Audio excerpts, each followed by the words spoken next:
కాలం మహిమ ఎలా ఉంటుందంటే, కాలం కలిసి రాకపోతే తాడు కూడా పామై కరుస్తుంది అనడానికి కొన్ని ఉదాహరణలు ఈ వీడియోలో తెలుసుకుందాం.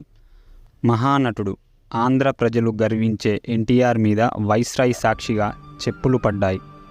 ఎన్టీఆర్ చివరి రోజుల్లో ఎంత దారుణ పరిస్థితిలో పడ్డారో చూసాం. పిల్లలు పట్టించుకోలేదు, ఆస్తులు కలిసి రాలేదు. 2009 ఎలక్షన్ ప్రచారంలో మెగాస్టార్ చిరంజీవి మీద కోడిగుడ్లతో దాడి చేశారు. ఆ తర్వాత రాజకీయాల నుంచి నిష్క్రమించారు.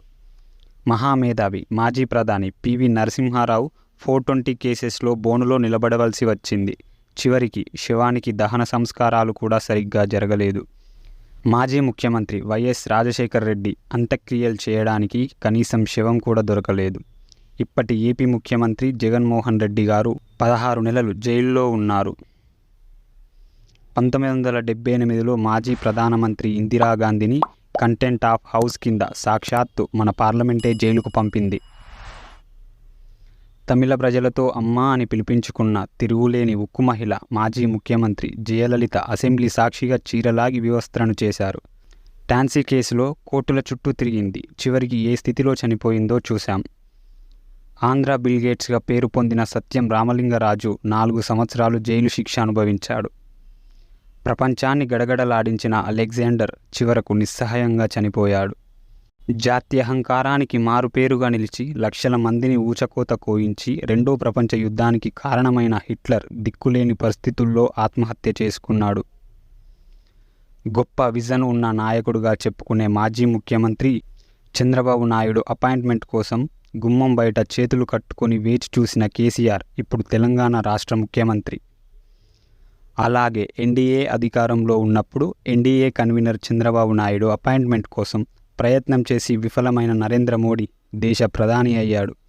ఒకప్పుడు చంద్రబాబు నాయుడు అపాయింట్మెంట్ కోసం వేచి చూసిన నరేంద్ర మోడీ, కేసీఆర్లు 15 సంవత్సరాల తర్వాత పీఎం సీఎం అవ్వడం, చంద్రబాబుకి 2019 ఎలక్షన్స్లో చరమగీతం పాడడం కాలం మహిమ కాక మరేమిటి అంటారు. ఇప్పుడు అదే చంద్రబాబు బోరున ఏడ్చిన సంఘటన చూస్తున్నాం.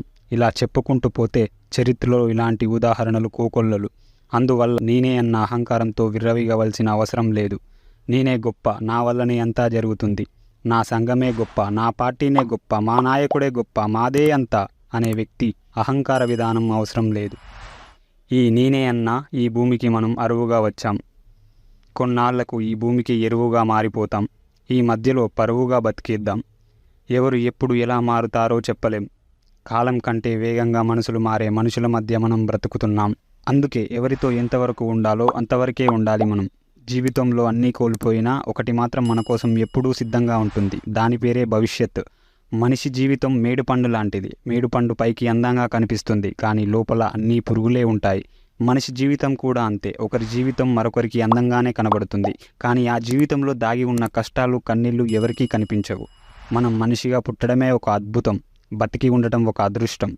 ముడిపడుతున్న బంధాలన్నీ వరాలు. ఎదురుపడుతున్న అడ్డంకులన్నీ మనకు విలువైన పాఠాలు. కష్టం గురించి చింతించక ఉన్నన్నాళ్ళు ఆనందంగా గడిపేద్దాం. అహంకారాన్ని దాటాలంటే ప్రతి మనిషి కొంత ఫిలాసఫీని అర్థం చేసుకోవడం అవసరం.